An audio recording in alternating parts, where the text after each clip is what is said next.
بسم الله الرحمن الرحيم. الحمد لله رب العالمين، والصلاة والسلام على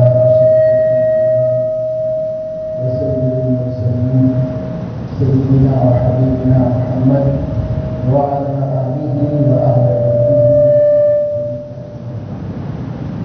أما بعد، قال الله تبارك وتعالى: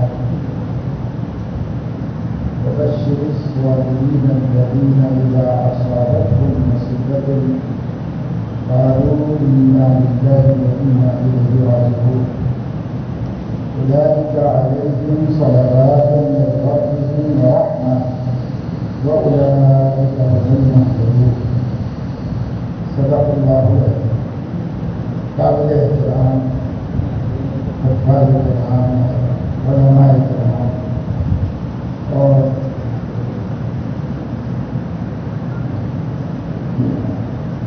مرحوم حافظ عبدالمانی صاحب سے تلمس کا رشتہ رکھنے والے اور ان سے کسی بھی طرح کا تعلق رکھنے والے احباب جو اس وقت یہاں موجود ہے، چند باتیں مختصر آپ کے سامنے عرض کی جا رہی ہیں۔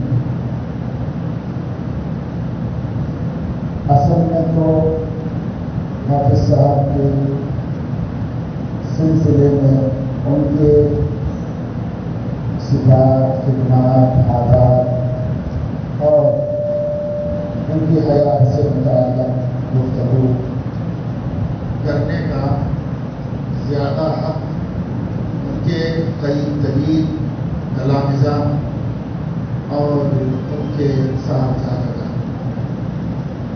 یعنی سنبی اور علمی وارثی وہی زیادہ صحیح طریقے پر ان کی شخصیت کو سامنے رکھ سکتے ہیں۔ آپ جانتے ہیں کہ اسلام میں تعزیت 2-3 دن تک ہی ہے، لیکن کسی شخصیت کی خدمات سے، اس کی حیات سے سبق سیکھنے، فائدہ اٹھانے اور اس کا ذکر خیر کرنے کے لیے کوئی وقت مقرر نہیں۔ اس لیے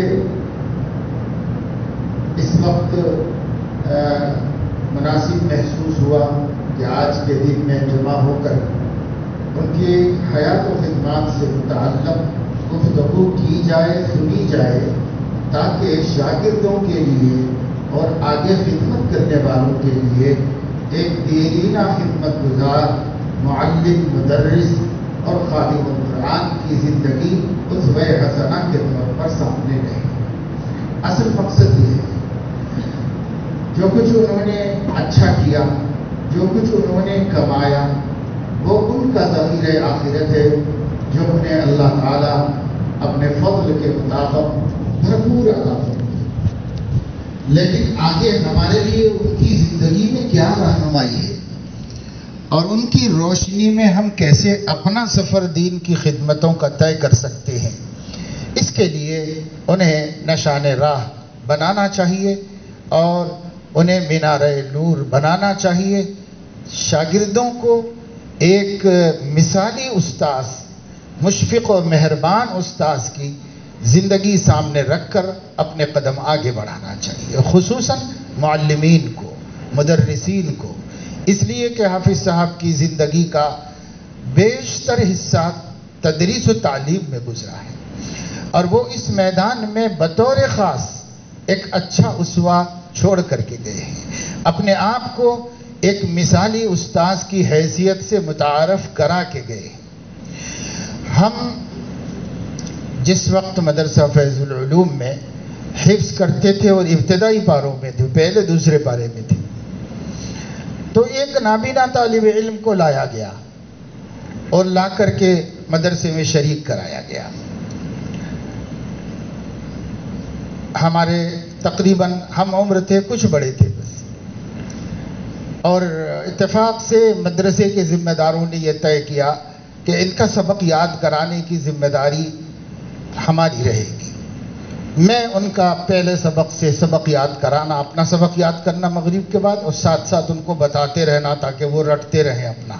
بازو بٹھاتے تھے، بازو بٹھا کر کے میں اپنا سبق یاد کرتا تھا، ان کو ایک ایک آیت ایک ایک جملہ بولتا جاتا تھا، وہ اپنا یاد کرتے تھے، کیونکہ ناظرہ قاعدے کا مسئلہ تو نابینا کے لیے تھا نہیں، اس کو شروع ہی سے حفظ کرنا تھا، تو اس لیے ان کو بتایا جاتا تھا، وہ یاد کرتے تھے، اور بہت ذہین بلا کے ذہین تھے۔ پر وہ سیدھے سے مدرسہ پڑھنے نہیں آئے تھے، وہ اسکول ایجوکیشن میں ڈالے گئے تھے۔ ایک گاؤں سے تعلق رکھتے تھے، خاص طور سے تیلگو علاقے سے تعلق رکھتے تھے، اور تیلگو تہذیب ہی سے وابستہ تھے، تیلگو ہی میڈیم میں پڑھتے تھے، انگریزی بہت اچھی جانتے تھے، تیلگو بہت اچھی جانتے تھے، لیکن پڑھتے پڑھتے ایک حادثے میں آنکھ متاثر ہوئی، اور اس وقت میں آپ جانتے ہیں کہ آج سے 50 سال پہلے اور کیسے حالات تھے، میڈیکل سائنس کتنی تھی، اور اس کے مقابلے میں اب تو کہیں سے کہیں پہنچ گئی ہے۔ اس زمانے میں جو ایک بڑا سرجن تھا، اسی سرجن نے ان کے آنکھ کا آپریشن کیا، تو متاثر آنکھ کا آپریشن کیا تو اچھی آنکھ ضائع ہو گئی، اور جب اچھی آنکھ ضائع ہو گئی اس کے بعد اس نے دوسری آنکھ کو بچانا چاہا تو دوسری بھی چلی گئی، تو اب سرے سے نابینا ہو گئے کہ پڑھنے کے قابل ہی نہیں رہے۔ جو کوششیں اس زمانے میں ہو سکتی تھی ناکام ہو گئی۔ تو ان کے ایک بہنوئی حیدرآباد میں رہتے تھے، فیض العلوم کے قریب میں سرکاری کالونی میں رہتے تھے، اور سرکاری ملازم تھے۔ ان کی نمازیں مدرسے میں ہوتی تھی، تو ان کے دل میں اللہ پاک نے یہ بات ڈالی کہ بھئی اب ان کا سالے اب پڑھ نہیں سکتے، ڈسکنٹینیو ہو گئی تعلیم، آگے بڑھ نہیں سکتی، اور وہاں رہیں گے ایسے کیا کریں گے، تو بہتر ہے کہ مدرسے میں لا کے شریک کیا جائے، اور مدرسے میں وہ حافظ بن جائیں، قرآن پڑھ لیں، عالم بن لیں۔ اس خوشی میں، اس منصوبے کے ساتھ انہوں نے لا کر اس طالب علم کو شریک کیا تھا۔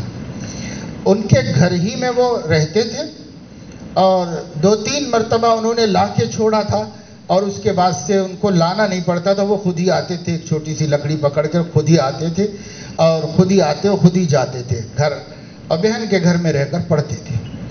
الحمدللہ بہت ذہین تھے، بہت تیزی سے انہوں نے قرآن مجید حفظ کیا، مجھے کہیں پیچھے چھوڑ کر وہ آگے نکل گئے اور حافظ بن گئے، اور ماشاءاللہ سے جب حافظ بن گئے تو ان کا دور بھی بہت پختہ تھا، قرآن مجید بھی بہت عمدہ یاد تھا۔ کبھی وہ کہتے تھے کہ جیسے میں ادھر سے سنا سکتا ہوں ادھر سے بھی سنا سکتا ہوں۔ ایک دن شب برات نے طالب علموں نے لے کے ان کو بیٹھ کر کے کہا کہ اچھا ٹھیک ہے، آپ بہت دفعے بولتے ہیں، آج تو تجربہ کر ہی لینا چاہیے۔ تو اگرچہ کہ ایسا پڑھنا صحیح نہیں ہے، لیکن وہ ایک ذہانت کی اور اپنے حافظے کی اظہار کی بات تھی۔ تو یاد ہے مجھے کہ شب برات میں بیٹھ کر کے انہوں نے بچوں کے سامنے من الجنۃ والناس سے الحمدللہ رب العالمین تک سنا دیا۔ یہ خاندانی طور پر سادات تھے، حافظ سید حقانی صاحب مرحوم۔ یہ میرے بالکل ساتھی، ساتھ میں پڑھے ہوئے، ساتھ میں حفظ کیے ہوئے، اور اخیر عمر تک بہت قریب ترین دوست ہیں۔ جب ہم فیض العلوم میں مدرس ہوئے اور شعبہ حفظ میں پڑھانے لگے تو ایک طالب علم لائے گئے تھے نابینا۔ ان کا بھی یہی قصہ تھا کہ یہ تعلیم یافتہ خاندان سے اور بزنس مین فیملی سے تعلق رکھتے تھے، اور پڑھے لکھے تھے، کالج کر رہے تھے، کسی حادثے میں آنکھوں سے محروم ہوئے، اور پھر انہیں لا کر فیض العلوم میں شریک کیا گیا۔ جوان تھے اور انہوں نے حفظ کرنا شروع کیا۔ جب ہم پڑھ رہے تھے تو ایک طالب علم آئے تھے ایسے، جو اچھی خاصی عصری تعلیم پڑھنے کے بعد آنکھ سے محروم ہو کر اس فضل کے حقدار ہوئے اللہ تعالیٰ کے ہاں۔ اللہ نے ایک نعمت لی اور حافظ قرآن ہونے کی نعمت عطا فرمائی۔ اور پھر جب ہم پڑھا رہے تھے تو دوسرے طالب علم ایسے آ گئے جو اچھے خاصے پڑھے ہوئے تھے، اور مجھے یاد ہے ان کے بیٹے ابھی کہہ رہے تھے عبدالودود میاں کہ ان کی صفائی ستھرائی، یہ ان کی اس عمر سے ہے، چونکہ شروع ہی سے وہ اپنے مزاج ایسا رکھتے تھے۔ جب مدرسے میں آئے تھے دوسرے طلبہ سب چھوٹے چھوٹے تھے، ان کی عمر زیادہ تھی، لیکن ان کا رہن سہن، رکھ رکھاؤ، صفائی ستھرائی، تہذیب زبان اور تہذیب اخلاق اس وقت سے بھی مثالی تھی۔ یہ انہوں نے بعد میں نہیں سیکھا، یہ فیملی بیک گراؤنڈ ہے، یہ انہوں نے اپنے خاندان سے اور اپنے گھرانے سے سیکھا ہوا تھا، اور بعد میں دین کے علم نے اس میں نکھار پیدا کیا اور اس میں ترقی آئی بہت زیادہ۔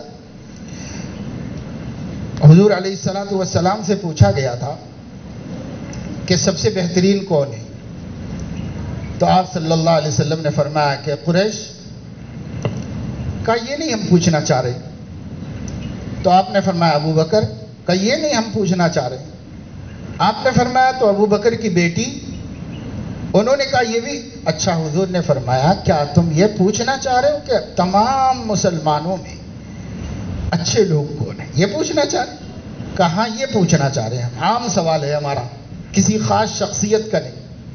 تب آپ نے فرمایا کہ خیارکم فی الجاہلیت خیارکم فی الاسلام، الناس معادن کمعادن الذہب والفضہ، جیسے سونے چاندی کے کان ہوتے ہیں، کسی کان سے جب اچھا نکلتا ہے تو اچھا والا ہی نکلتا چلا جاتا ہے، اور کسی سے دوسرے درجے کا نکلتا ہے تو دوسرے درجے کا نکل چلا۔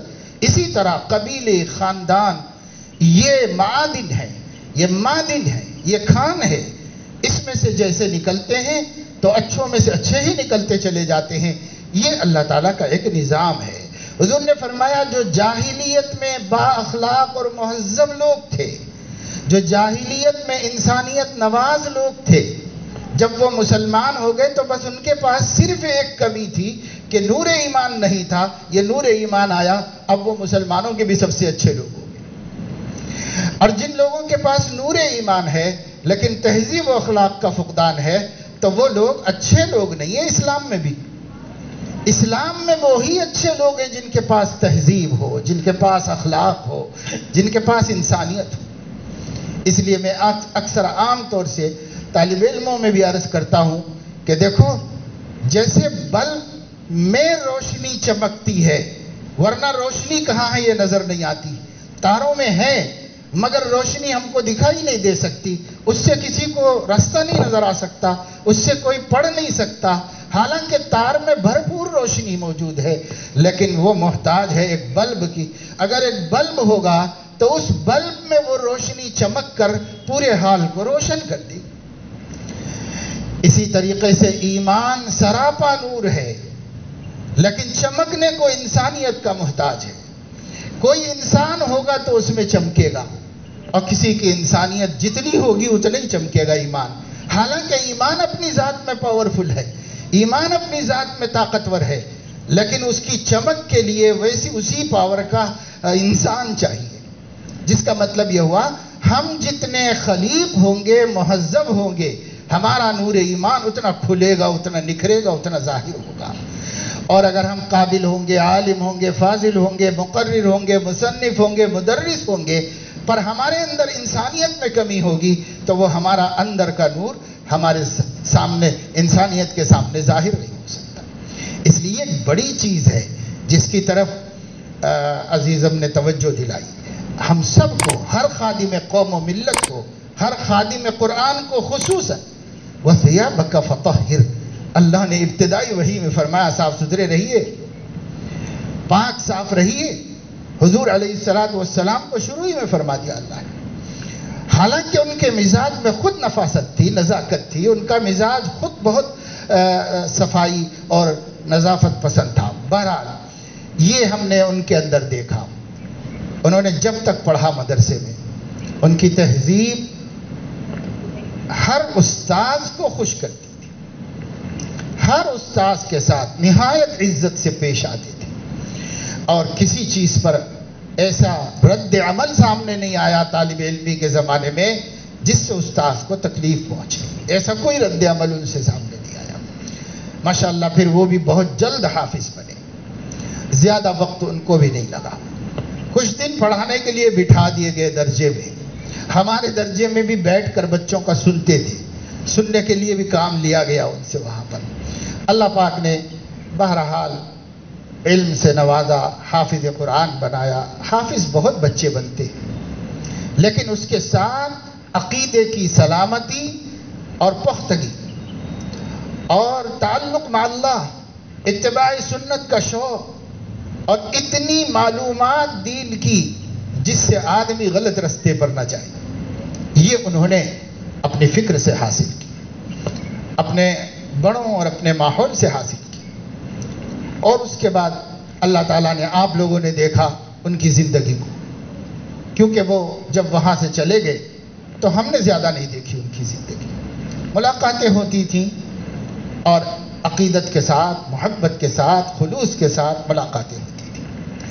ہمیشہ استاذ ہونے کا ذکر کرنا ان کی صفات میں داخل تھا اور اس سے خوشی کا اظہار، یہ اللہ تعالیٰ نے ان کو عطا فرمایا تھا. ایک واقعہ عزیزم نے سنایا کہ مدینہ منورہ میں انہوں نے کیا چیز کہی.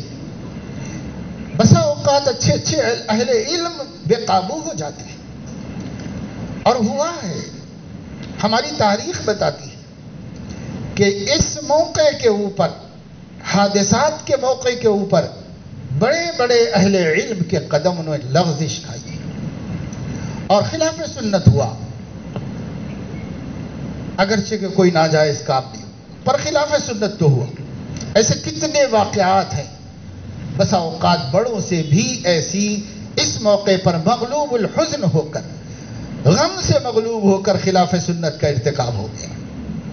لیکن ایک حافظ قرآن کا جو عالم دین بھی نہیں، یہ استحضار کہ میرے نبی کو یہ پسند ہے اور میرے نبی نے اس کو ایمان کہا ہے، تو میں اس ایمان کی علامت کے خلاف کوئی عمل، کوئی قدم نہیں اٹھانا چاہیے. وہ آئے حیدرآباد تو ہم بھی ملنے کے لیے گئے تعزیتاً. سراپا صبر تھے، سراپا استقامت تھے. کوئی تعزیتی بول، میں نے سوچا میں کیا بولوں ان کو. ان کے خود الفاظ، ان کا خود تاثر یہ ہے کہ وہ سراپا صبر، کوہ استقامت بنے اور اللہ کے فیصلوں سے راضی برضا. یہ چیز ایمان ہے، یہ چیز تعلق مع اللہ ہے، یہ چیز اللہ کی ذات عالی پر اعتماد کی علامت ہے. یہ معمولی چیز نہیں. ایمان یہ ہے کہ اللہ سے حسن ظن ہو. ایمان یہ ہے کہ اللہ کو اپنا خیر خواہ سمجھے. کتنی بڑی مصیبت اور جی چاہنے کے خلاف حادثہ موجود ہو، لیکن من یہ کہہ رہا ہو کہ یہ اچھا ہی ہوا اللہ کی طرف سے، جو بھی اللہ نے کیا اچھا ہی کیا. پہلے نہیں چاہ رہے تھے کہ ہم ایسا ہو، لیکن جب پتہ چلا کہ یہ اللہ کی تقدیر ہے تو ہم اس کی قضا سے راضی ہیں. رضا بالقضاء ایمان میں داخل ہے. آپ نے عقیدے کی کتابوں میں ہمارے علماء جو ہیں انہوں نے پڑھا ہے کہ جو بھی اللہ کہتے ہیں اس میں قبیح کچھ نہیں ہوتا. اللہ کا ہر فیصلہ حسن جمیل، نہایت حسین اور نہایت خوبصورت فیصلہ ہے اللہ کا، چاہے ہمیں کچھ بھی نظر آ رہا ہو. اس لیے اموات کے فیصلے، بچوں کی موت، ماں باپ کی موت، بھائی بہن کی موت، بڑوں بزرگوں کی موت، بیماری، پریشانی، معاشی تنگی، کوئی بھی آسمانی فیصلہ، کوئی بھی مصیبت جس کے وجود میں آنے کا ہم سبب نہیں ہے، اللہ کا فیصلہ سبب ہے، وہ سب حسن جمیل ہے. ہمارے حق میں حسین فیصلہ ہے، خوبصورت فیصلہ ہے. ہمارے حق میں بہتر فیصلہ ہے. ہمارے حق میں اس سے اچھا کچھ نہیں ہو سکتا. یہی کیفیت ہم نے دیکھی جب ان کے جوان بیٹے کا، ذی صلاحیت بیٹے کا، صاحب علم و عمل بیٹے کا، اور جس بیٹے نے ان کے لیے بہت سی وہ بھلائیاں سامنے لائیں جن بھلائیوں کا انہوں نے اپنی امیدوں میں تصور بھی نہیں کیا ہوگا. خوش تھے، مطمئن تھے، فخر کرتے تھے، اور پھر اس سے ہاتھ دھو بیٹھے. لیکن اللہ کے فیصلے سے راضی برضا، بالکل خوشی. اب چھوٹوں کو چاہیے کہ ان سے ہم محروم ہوئے ہیں تو جو مظاہرہ انہوں نے اللہ کے فیصلوں سے رضا کا خود کیا ہے اور ہمیں دکھایا ہے کہ کیسے اللہ سے راضی رہا جاتا ہے، ہم بھی اس کو سیکھیں اور سیکھ کر بڑے اسی لیے ہیں کہ بڑوں کو دیکھ کر ہم اپنے آپ کو سنواریں اور اپنے آپ کو درست کریں۔ بہرحال یہ بھی اللہ کی تقدیر میں تھا، ہمیں کیا پتا کہ استاد شاگرد دونوں ساڑو بن گئے، اور کہاں کہاں اللہ کی قدرتوں نے فیصلے کر کے رکھے تھے اور کیسے کیسے اللہ نے نظام بنا رکھے تھے۔ اللہ پاک نے ان کو یہ توفیق بھی دی کہ اپنے بچوں کو دیندار بنائیں، اپنے بچوں کی تربیت اللہ رسول کی محبت کے ساتھ کریں، اپنے بچوں کی تربیت قرآن کریم کے ساتھ کریں۔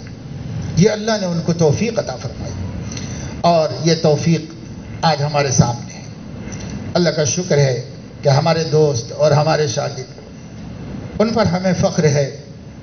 ہمارے دوست کے بچے بھی دین کی خدمات میں انجام دے رہے ہیں اور لگے ہوئے ہیں، اور ہمارے قابل قدر شاگرد، قابل فخر شاگرد کے بچے بھی دین سے وابستہ ہیں اور دین کی خدمتوں سے جڑے ہوئے ہیں۔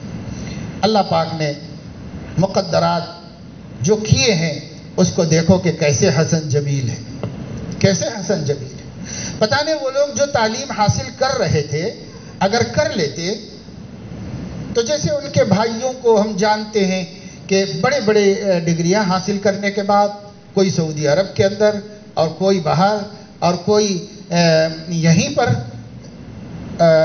جو ہے بڑے بڑے عہدوں پر پوسٹوں پر گئے، اچھا کمائے، اچھی زندگی گزارے، جس کو آج کل ویل سیٹل کہتے ہیں، اچھا مکان، اچھا سب کچھ۔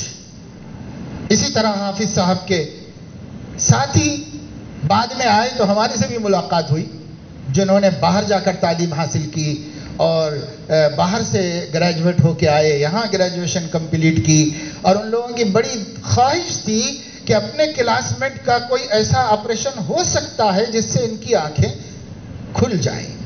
ان لوگوں نے بھی کوشش کی، مجھے یاد ہے مدرسہ آ کے ملتے تھے اور کوشش کرتے تھے کہ اپنے دوست کی حق ادا کریں دوستی کا، کیونکہ ان لوگوں نے گریجویشن کر لیا تھا، بڑی بڑی تعلیم حاصل کر لی تھی، خرچ کے لیے بھی تیار تھے، سب چیزوں کے لیے تیار تھے، لیکن ڈاکٹروں نے اس وقت کے ہاسپٹلوں میں بتایا گیا کہ اب کوئی امید نہیں ہے کہ ان پر کچھ خرچ بھی کیا جائے تو بینائی لوٹ جائے۔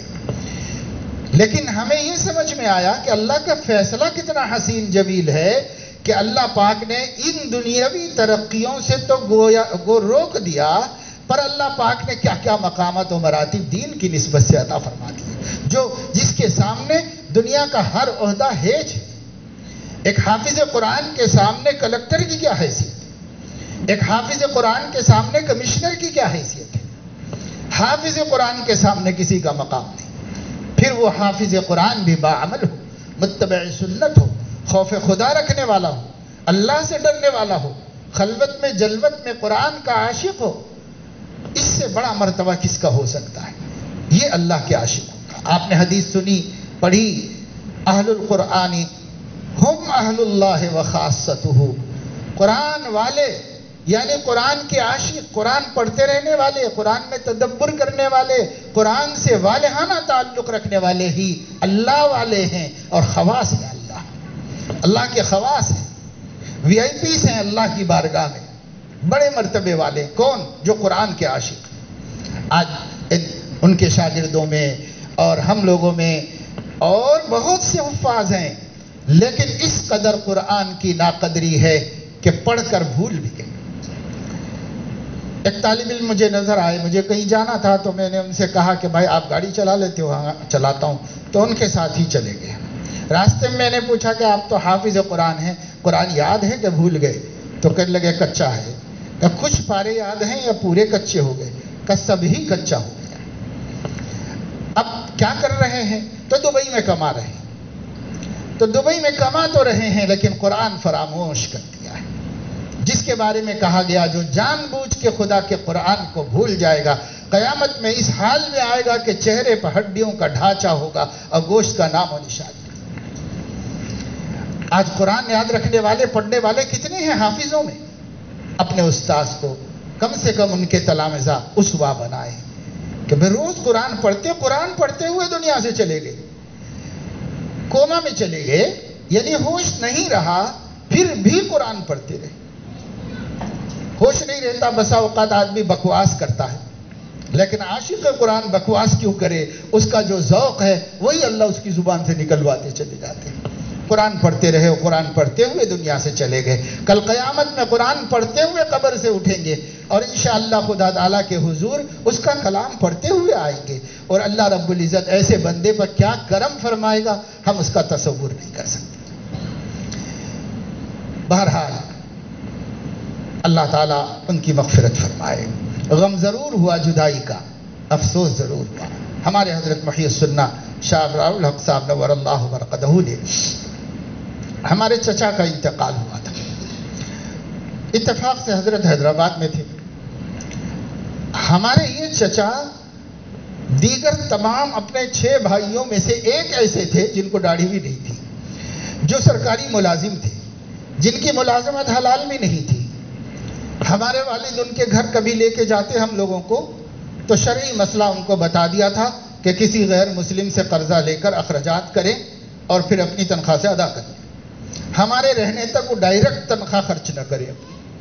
اس طرح ہم لوگ ان کے گھر جاتے تھے، لیکن علماء سے محبت تھی، دین سے بڑی عقیدت تھی، اگرچہ کہ دین ان کی زندگی میں ہمیں نظر نہیں آتا تھا۔ اس کا فائدہ یہ ہوا کہ اخیر عمر میں وہ حیدرآباد شفٹ ہوئے گاؤں سے، اپنی زمینیں وغیرہ، ہم لوگ تو بہت پہلے زمینیں فروخت کر کے حیدرآباد، وہ بعد میں آئے اخیر میں۔ ایک دن میں حضرت محی السنہ کے لیے کوئی چیز لینے کے لیے بازار گیا تو وہ بس اسٹاپ پہ کھڑے ہوئے تھے، مجھے آواز دے کے بلایا۔ جب میں قریب میں گیا تو کہنے لگے کہ بیٹا آپ لوگ کہتے تھے نا کہ تیری آمدنی صحیح نہیں ہے اور تمہارا کام صحیح نہیں ہے اور تمہاری زندگی صحیح نہیں ہے، تو اب میں توبہ کر لیا ہوں اور اب میں ریزائن دینے کے لیے جا رہا ہوں اور اپنی جو زمینیں ہیں موروثی وہ زمینوں سے مکان بنا لوں گا اور تمہاری تائموں کو لے کے حج کو جاؤں گا اور اللہ سے توبہ کر کے آ کے پھر جیسے آپ لوگ بولے گے ایسے ہی جیوں گا۔ دیکھو یہ صدق توبہ، سچی توبہ کا اظہار انہوں نے کیا، ریزائن دکھایا۔ یہ ریزائن لے کے گئے، آفس میں داخل کیا، وہیں بیمار ہوئے، وہیں سے عثمانیہ لے جائے گئے، وہیں انتقال ہو گیا۔ اب جب انتقال کی خبر آئی ہم انہیں لے کے آئے تو خوش قسمت دیکھو کہ محی السنہ حضرت مولانا شاہ ابرار الحق صاحب رحمہ اللہ، کتنے دلوں کی ارمان ہوگی کہ وہ نماز جنازہ پڑھا دیں، مگر ان کو نصیب ہوئی۔ حضرت کو پتا چلا تو کہا ٹھیک ہے مدرسے میں لا لو، حضرت نے خود نماز پڑھائی۔ اس وقت ایک بات کہی جو سب کے کام کی ہے، وہ میں بتاتا ہوں، مختصر سی بات حضرت نے کہی۔ نماز سے پہلے حاضرین سے کہا کہ دیکھو بھائی، ایک کسی کی بیٹی کی شادی ہوتی ہے، مہینوں سے تیاری کرتے ہیں، ہنسی خوشی رہتے ہیں، سب کو دعوت دیتے ہیں، بلاتے ہیں، خوشی خوشی رقعے تقسیم کرتے ہیں، پھول پہناتے ہیں، سب کرتے ہیں، لیکن جب بچی رخصت ہونے لگتی ہے تو باپ بھی روتا ہے، ماں بھی روتی ہے، بہن بھائی بھی روتے ہیں، سب روتے ہیں۔ اگر ان سے کوئی کہے کہ صاحب رونا ہی تھا تو شادی کیوں کر رہے آپ، گھر میں رکھ لو بیٹی کو، کیوں اتنا رو رہے ہیں وہ تڑپ تڑپ کے، تو وہ کہیں گے کہ نہیں، ہمارا دل خوش ہے، ہم خوش ہیں کہ ہماری بچی آج جس دن کے لیے پیدا ہوئی تھی آج وہ خوشی اس کو مل رہی ہے، اپنے ٹھکانے پہ جا رہی ہے، جہاں جس گھر کے لیے پیدا ہوئی تھی اس گھر کے لیے ہم پہنچا رہے ہیں امانت، ہم خوش ہیں، لیکن جدائی کا صدمہ ہے، اس سے رو رہے ہیں۔ تو حضرت نے مثال دے کے فرمایا جب بھی ہمارے کسی حبیب کو اللہ رب العزت لے لیں تو ہمارا حال اللہ کے ساتھ یہ ہونا چاہیے کہ ہم اپنی عقل سے خوش ہوں، اپنے دل کے صدمے کو کوئی اللہ پوچھنے والا نہیں ہے، دل غمگین ہوگا تو روئے۔ حضور علیہ السلام نے اپنے بیٹے کو میت گود میں رکھ کر کے فرمایا کہ میری آنکھیں بہہ رہی ہیں اور میرا دل غمگین ہے، اب بیٹا تیری جدائی سے میں بہت محزون ہوں، مگر میں زبان سے وہی کہتا ہوں میرے اللہ کو منظور ہے۔ بس یہی اسوہ ہے ہمارے واسطے ہر حال میں، جو ہمارے اللہ کو منظور ہے ہم وہی کریں گے، وہی کہیں گے، وہی کریں گے، تو اس کا خیال رکھیں۔ یہ ایک بات تھی جو میں حافظ صاحب مرحوم کی حوالے سے اور ان کی نسبت سے حاضری ہوئی، تو میں نے آپ کے سامنے رکھی ہے کہ سبق ہم کیسے حاصل کریں، کن چیزوں کو سیکھیں اور یاد رکھیں اور اس کے مطابق اپنی زندگی ہم گزاریں۔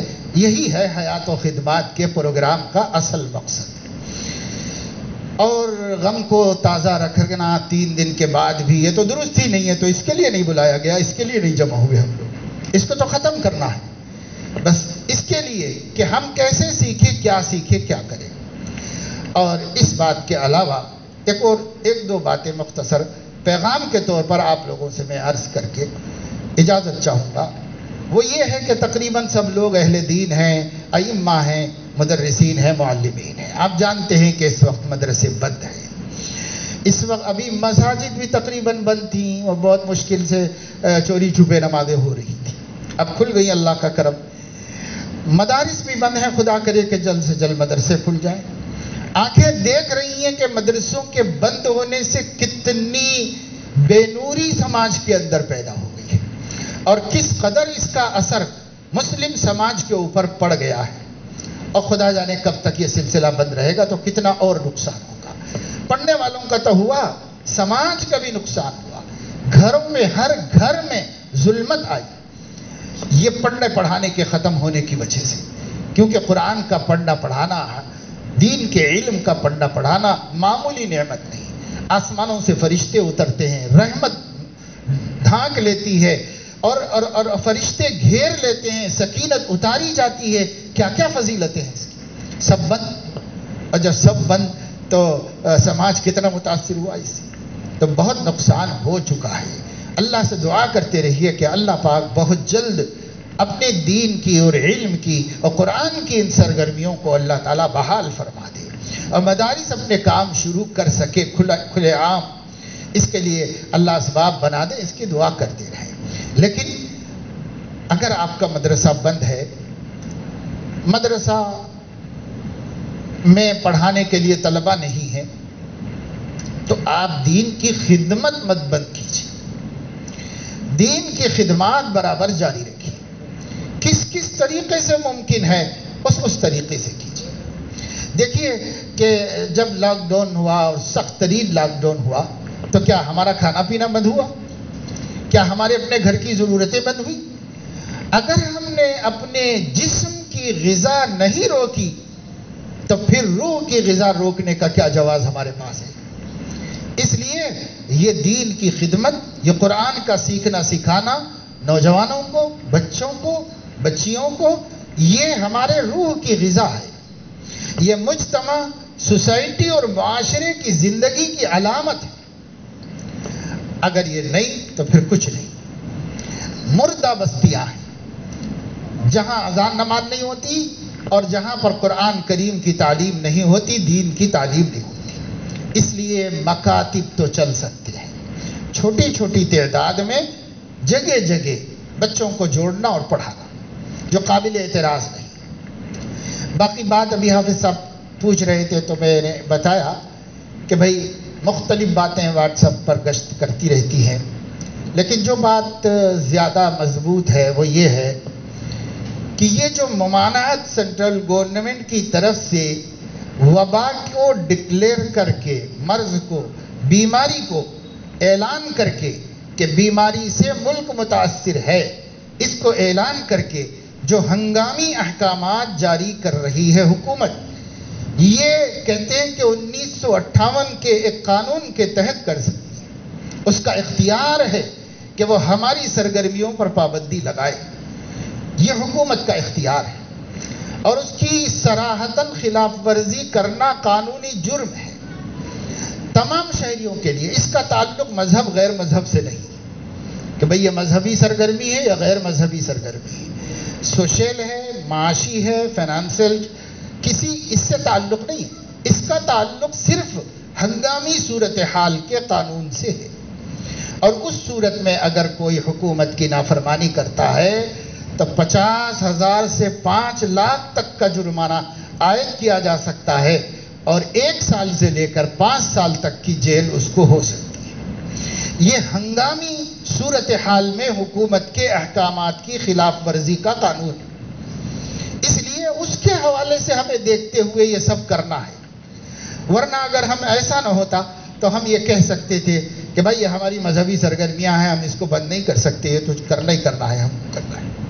یہ وہاں کہا جاتا ہے یہ مفاد عامہ کا مسئلہ ہے، آپ متاثر نہیں ہیں لیکن آپ کسی دوسرے کو متاثر کر سکتے ہیں، یا آپ اچھے ہیں دوسرے سے اثر لے کے خود متاثر ہو سکتے ہیں۔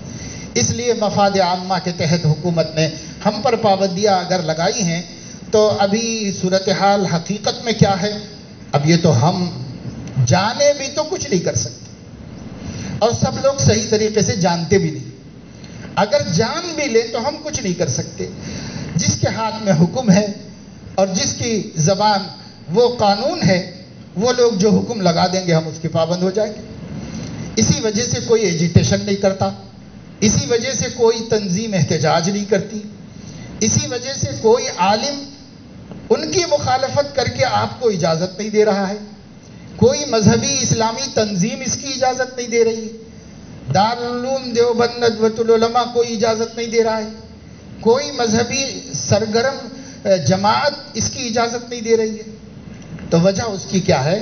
وجہ یہی ہے کہ ایک قانون کے تحت حکومت اختیار رکھتی ہے ہمیں کنٹرول کرنے کی، اور اس اختیار میں وہ ہم کو کنٹرول کر رہی ہے۔ تو اس وجہ سے آپ اتنا تو کر سکتے ہیں کہ بھائی 5 بچوں کو، 10 بچوں کو، 8 بچوں کو کسی مسجد میں پڑھا دیں 1 گھنٹہ، پھر اس کے بعد ظہر کے بعد 1 گھنٹہ کوئی دوسرے 8 7 10 بچوں کو پڑھا دے، پھر کسی نماز کے بعد کوئی دوسرے 7 8 بچوں کو پڑھا دے، دور دور بٹھائیں اور ان کو تعلیم دے دیں، یا اپنے دیوان خانے میں گنجائش ہو تو ایسے کر لے، تاکہ کوئی ریمارک بھی نہ آئے قانون توڑنے کا ہمارے اوپر، اور ہماری دینی سرگرمیاں بحال رہیں کسی درجے میں سے۔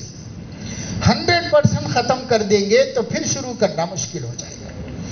اس لیے وہ جیسے حضرت مولانا خالد سیف اللہ صاحب نے ایک مضمون لکھا تھا کہ دینی مدارس کی سرگرمیوں کو کمزور ہونے نہ دیا جائے۔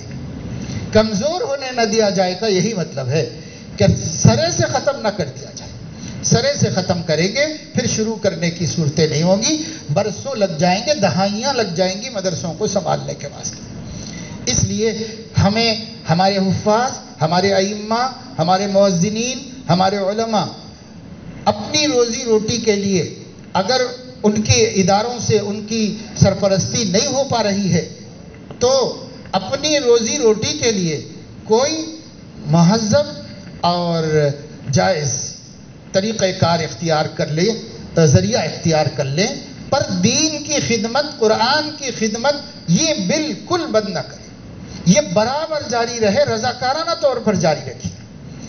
اور یہ بات یاد رکھیے کہ پیشہ ورانہ طور پر جو دین کی خدمت ہوگی اس کے مقابلے میں جو رضاکارانہ خدمت ہوگی 1000 گنا زیادہ نافع ہوگی اور زیادہ نورانی ہوگی۔ اس لیے کچھ آپ اپنے کاموں کو، ہر حافظ قرآن اپنے خاندان ہی کے بچوں کو لے کے بیٹھ جاؤ۔ بچے اسکول بھی نہیں جا رہے ہیں تو ادھر ادھر کی سرگرمیوں میں برباد ہو رہے، تباہ ہو رہے۔ اپنے خاندان کے بچوں کو لے کر بیٹھ جائیں، اور اگر اپنے خاندان کی بچیاں ہیں تو اپنی کسی بہن کے ذریعے سے، کسی اپنی ماں کے ذریعے سے پڑھوائیں۔ بچیوں کو لے کر کوئی نہ بیٹھے، کوئی حافظ عالم بچی کو لے کر نہ بیٹھے۔ چھوٹے بچوں سے، بچیوں سے بھی احتراز کرو، یہ وقت کا تقاضا ہے۔ زمانہ بدل گیا ہے، خوف خدا ختم ہو گیا ہے، شہوات غالب ہیں۔ وہ مناظر جو ہمارے جیبوں میں، موبائلوں کے اندر آئے دن نہ چاہ کے بھی نظر آ رہے ہیں، ان مناظر نے ہماری شہوتوں کو بے قابو کر کے رکھ دیا ہے۔ جوان بوڑھے کی بات نہیں رہ گئی۔ اس واسطے بچیوں کو ہرگز مرد حضرات نہ پڑھائیں۔ اپنی بہن کو روزانہ ایک سبق آپ پڑھاؤ اور وہی سبق اس سے کہو کہ بچیوں کو پڑھائے۔ اگر پہلے سے پڑھی ہوئی نہیں ہے اس کو روز ایک سبق دو، وہی ایک سبق وہ بچیوں کو پڑھائے، آپ نہیں پڑھائیے۔ آپ صرف بچوں کو لے کے بیٹھیے، محل لے کے، آپ جوانوں کو لے کے بیٹھیے اور ان سے کہیے کہ وہ بالغات کو پڑھائیں۔ ایک اہم بات ہے، اس لیے ایک مثال دیتا ہوں کہ حضرت محی السنہ رحمہ اللہ اکثر سنایا کرتے تھے کہ انہوں نے عید کی نماز کے خطبے میں لوگوں سے، چونکہ دیہات کے سارے لوگ ہردوئی ہی میں آتے تھے، سارے گاؤں کے لوگ، بہت بڑی عیدگاہ، تو وہاں فرمایا بھائی شہری ہو یا دیہاتی کوئی بھی ہو، قرآن سب کو سیکھنا ضروری ہے، قرآن پڑھنا سب کو سیکھنا ضروری ہے. یہ فرماتے رہتے تھے، عید کے دن بھی فرمایا. تو حضرت کہتے ہیں کہ فرماتے تھے کہ ایک شخص آئے میرے پاس مدرسے پر اور کہنے لگے کہ مولانا آپ نے کہا تھا کہ قرآن سیکھنا سب کے لیے ضروری ہے. میں گاؤں میں رہتا ہوں، قرآن کچھ بھی نہیں پڑھا ہوں، یہ عمر ہو گئی ہے، اب مجھے قرآن نہیں آتا، قاعدہ نہیں آتا، کچھ بھی نہیں آتا، کلمہ بھی نہیں آتا، اب میں سیکھوں تو کیسے سیکھوں؟ حضرت نے فرمایا کیا کرتے ہو؟ کہا ٹیلر ہوں، گاؤں کے کپڑے پڑے سی دیتا ہوں. تو فرمایا کہ دیکھو شہر میں آتے رہتے ہو؟ کہ ہفتے میں ایک دن آتا ہوں سامان وامان لینے کے لیے. کہ جس دن شہر میں آتے ہو مدرسے میں آ جاؤ، صرف آدھے گھنٹے کے لیے. میں استاد سے کہہ دوں گا کہ آپ جب آ جائیں آپ کو پڑھا دیا جائے، آ کے پڑھ لو. اب اس سے آسانی کیا ہو سکتی ہے؟ اس نے کہا آپ کا شکریہ. اب وہ صاحب آتے تھے، کسی بھی درجے میں جاتے تھے، جہاں بھی مول صاحب مل جاتا اس کو پکڑتے تھے. عام اعلان حضرت کا تھا کہ یہ جب بھی آ جائے اس کو سبق دے دو. تو اس کو 10-20 منٹ میں سبق مل جاتا تھا، سبق لے کے چلے جاتے تھے. ہر ہفتہ سبق لیتے تھے نورانی قاعدے اور کچھ تھوڑا بہت کلمہ علمہ درست کر لیتے تھے. کچھ دن تک آتے رہے. سال 1.5 سال کے بعد، کافی عرصے کے بعد حضرت فرماتے میں بھول گیا، ایک دن مجھے نظر آئے.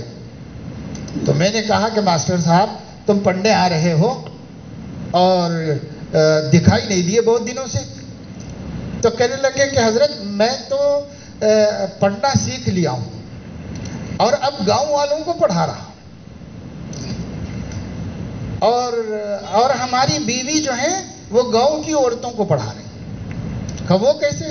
تو کہا میں روز ایک سبق لے جاتا تھا نا، ہفتے میں ایک دن، وہ سبق یہاں اچھی طرح یاد کر کے جاتا تھا اور بیوی کو بھی یاد کرا دیتا تھا. تو اب ان کا بھی ناظرے میں سبق آ گیا ہے، میرا بھی. ہم ایک دوسرے سے سبق لے رہے ہیں اور گاؤں کی بچوں کو بٹھا کر انہیں پڑھا دے رہے ہیں. اب آپ بتائیے کہ ایک گاؤں کا بالکل غریب آدمی جو صرف کپڑے سینا جانتا ہے، کچھ بھی نہیں پڑھا ہوا ہے، مدرس بن کر گاؤں والوں کو تعلیم یافتہ بنا رہا ہے اور اس کی بیوی بھی سیکھ کر قرآن اپنے گاؤں کی بچیوں کو سکھا رہا ہے. حضرت اس گاؤں میں خود تشریف لے گئے اور وہاں کے لوگوں کو دیکھ کے بہت خوش ہوئے. اور ہم لوگ حافظ ہیں، ہماری بہنیں مدرسوں میں پڑھی ہوئی ہیں، تجوید سے قرآن جانتی ہیں، ہماری بیٹیاں جانتی ہیں. ہم ان سے کام تو یہ نہیں کہہ رہے بیٹا 4 بچیوں کو گھر میں پڑھا دو، خالی مت رہو، 4 بچیوں کو قرآن سکھا دو، 4 بچیوں کو دین پڑھا دو. ہم نہیں کہہ رہے ان سے. ہماری بہو عالمہ ہے، ہم نہیں کہہ رہے کہ بیٹا تم عالمہ ہو، 1 گھنٹے کا مکتب ضرور چلنا چاہیے اس گھر میں، چاہے ہماری خدمت میں کچھ کمی ہو جائے مگر 1 گھنٹے کا مکتب ضرور چلاؤ. ہم نہیں کہہ رہے بچیوں سے.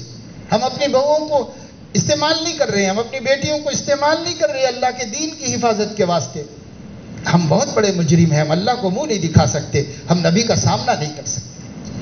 اس لیے میرے دوستوں اور عزیز بچوں، ائمہ کرام، حفاظ، مؤذنین، سب لوگ کتنی ہی پابندیاں ہوں، ان پابندیوں کا اہتمام کر لو، ان قوانین پر عمل کرتے ہوئے آپ چند بچوں کو صبح و شام تھوڑی تھوڑی دیر کے لیے لے لو. 3 بچے 5 بچے کوئی بات نہیں ہے. اب تو مسجدیں بھر کے نمازیں ہو رہی ہیں. 2-4 بچوں کو لے کے بیٹھو، 2-4 بچوں کے بعد 1 گھنٹے کے بعد 2-4 اور بچوں کا ٹائم مقرر کرو، 2-4 کا اور مقرر کرو. سب بچے گھروں میں بیکار ہیں، ان کو لے کے کچھ سکھا دو. اس 1 سال میں اگر ہم نے ایسا کیا ہوتا تو ہماری قوم کے کتنے بچے ناظرے میں آ جاتے اور کتنے بچے حفظ شروع کر دیتے. لیکن ہم نے سال پورا انتظار میں گنوا دیا کہ اسکول کھلے گا، اسی میں گنوا دیا. اب مزید مت گنوائیے، کچھ کیجئے، سب لوگ کریں. جو لوگ تجارت کر رہے ہیں وہ حفاظ بھی اپنے ذمے لازم سمجھیں کہ مکتب ضرور چلاؤں گا. نوکری کر رہے ہیں کرو، کوئی اچھا آپ نے ڈگری نکال لی ہے اور کوئی کام میں لگ گئے ہیں تو چلو ٹھیک ہے کرو، عقل حلال میں کوئی حرج نہیں. مگر اگر آپ نے مدرسے میں پڑھا ہے، چاہے ناظرہ ہی تجوید سے پڑھا ہوا ہے، تو آپ کو ایک مکتب چلانا چاہیے تاکہ آپ قرآن کی خدمت کرنے کا شرف بھی حاصل کریں اور آپ کے ذریعے سے بچوں کو دین کا علم مل جائے. اس لیے مکاتب کا جال پھیلانا ہے.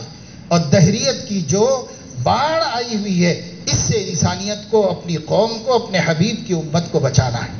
اس ذمہ داری کو رضاکارانہ طور پر انجام دیجیے، کسی معاوضے کے، تمنا کے بغیر کیجیے، اللہ سے لیں گے، ما اسألکم علیہ من اجر، اور اللہ دے گا، یاد رکھو، ہرگز بھوکا نہیں رکھے گا اللہ قرآن کے خادم کو، یہ یاد رکھو، اس اعتقاد کے ساتھ کرو، اللہ تعالیٰ ضرور دے گا۔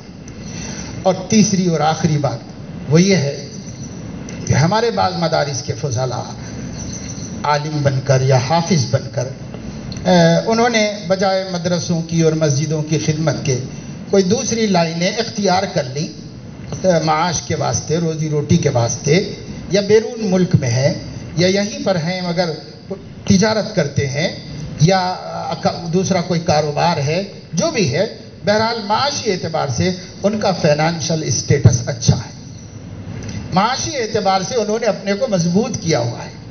ایسے حافظوں، عالموں سے درد مندانہ گزارش ہے کہ وہ اپنی آمدنی میں ان حفاظ کا حصہ ضرور لگائیے جو لوگ صرف دین کی خدمت کرنے کی وجہ سے جز معاش ہیں اور کمزور ہیں، ان کا حصہ اپنی آمدنی میں ضرور لگائیے۔ آپ 90% اپنے راحت کے لیے، آرام کے لیے، اپنے بال بچوں کے لیے خرچ کر لیجئے، ماں باپ کے لیے خرچ کر لیجئے، لیکن 10% کم سے کم آپ اپنے ان رفقاء کے لیے جو دین کی خدمت میں یکسوئی سے لگے ہوئے ہیں اور اس وجہ سے جز معاش ہیں، ان کے لیے کچھ اپنی آمدنی میں، انکم میں حصہ بنائیں۔ اس حصے سے اب میں ایک مثال دے کر، جس سے میرا دل بہت خوش ہوا، اب بات اپنی ختم کرتا ہوں، مجھے بھی واپس ہونا ہے اور آپ لوگوں کو بھی نمازوں کے لیے اپنی اپنی مسجدوں کو جانا ہوگا۔ ایک جگہ کچھ قدیم طلباء جمع ہوئے تو انہوں نے مجھے بھی بلایا تھا، تو میں چلا گیا تھا، تو یہی میں نے جو آپ لوگوں سے تاکید کی ان لوگوں سے بھی کی۔ تو جو طالب علم مجھے لے کر گئے تھے وہ ایک بڑے عالم دین کے بیٹے، ہمارے پاس پڑھا تھا، پھر ماشاءاللہ عالم بھی بن گئے وہ خود بھی۔ تو وہ پھر جب چھوڑنے کے لیے آئے اور ان کے اس پروگرام میں جب میں نے ان کے ساتھیوں، دوستوں کی مجلس میں یہ بہت درد مندانہ گزارش کی تھی ان لوگوں سے، تو انہوں نے واپسی میں کہا، آپ نے بہت فکر کا اظہار کیا، تو میں آپ کی خوشی کے لیے بتا رہا ہوں، کسی کو بتاتا تو نہیں ہوں۔ وہ یہ ہے کہ میں ریئل اسٹیٹ کا کاروبار کرتا ہوں، اللہ پاک نے مجھے اس میں بہت برکت دے دی ہے۔ میرے 1 2 3 ساتھی ہیں، ساتھیوں کے ساتھ کرتا ہوں، میں زیادہ ٹائم نہیں دیتا، ساتھی زیادہ وقت دیتے ہیں۔ خطابت کر رہا ہوں اور جو ہے اس تجارت میں لگا ہوا ہوں، اور اس تجارت میں اللہ نے مجھے بہت دیا ہے۔ میں نے اس تجارت کے مفاد کو، نفع کو 100 حصوں میں تقسیم کر دیا ہے۔ 10 حصہ آمدنی، 10% اپنے نفع والد کی خدمت میں پیش کرتا ہوں، اور 10% آمدنی میرے گھر کے خرچے کے لیے کافی ہو جاتی ہے۔ 10% سے میں اپنا گھر کا خرچ چلا رہا ہوں، 10% والدین کی خدمت کے لیے ان کے پاس پیش کر رہا ہوں۔ وہ ضرورت مند نہیں ہے، میری سعادت ہے کہ میں ان کو 10% دے رہا ہوں، اور 80% دیہاتوں میں مکاتب چلانے پہ خرچ کر رہا ہوں۔ 80%، 60 سے زائد 61 یا 62 مکتب گاؤں میں چلتے ہیں، جس کا پوری تنخواہیں میں دیتا ہوں، اور دورہ بھی میں کرتا ہوں، اور جو وہاں پڑھا رہا ہے مکتب گاؤں میں، اس کو میں نے مکتب کی تنخواہ بھی مقرر کی ہے، چونکہ وہ ناکافی ہے اس لیے اس کو گاؤں میں ایک چھوٹی سی دکان بھی بنا کے دے دی ہے۔ گاؤں کی ضرورت کی چھوٹی موٹی چیزیں جو ہوتی ہیں، بچے خریدتے ہیں، کھاتے ہیں، ان کے لیے ایک چھوٹی سی، اور یہ نفع اس کے لیے ہے، اور میرے پھرنے کا خرچہ یہ میری اسی 80% میں سے ہے۔ اور الحمدللہ یہ بات اللہ جانتا ہے اور میں جانتا ہوں، لیکن اس لیے آپ کو بتا دیا کہ آپ خوش ہوں گے، اس لیے بتا دیا کہ کوئی شاگرد ہمارا اس طرح اللہ کے بندوں کی خدمت کر رہا ہے۔ تو میرے عزیزوں، ایسے بھی ہیں اپنے ہی ساتھیوں میں اور اپنے ہی بچوں، کیا کس تمنا نہیں ہوگی، کیا کچھ نہیں کر سکتا ہے وہ اپنے پیسے کو بچا بچا کر کے؟ اگر وہ 10% ہی دین کے لیے بھی رکھ دیتا تو کیا گناہ کی بات تو نہیں تھی؟ لیکن یہ فکر امت کی، یہ ہے ایک عالم کے دل کی پکار، اور یہ ہے ایک عالم کے سینے کا درد جو سیدنا محمد الرسول اللہ صلی اللہ علیہ وسلم کے سینے میں امت کا غم تھا، اس کا کچھ حصہ ہمارے سینوں میں ہونا چاہیے۔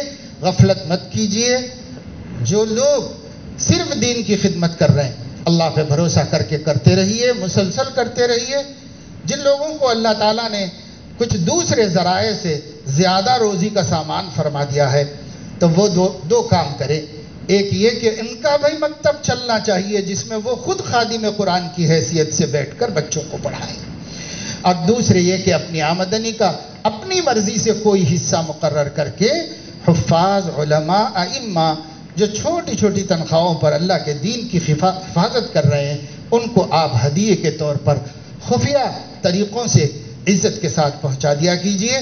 اللہ جانے اور آپ جانے۔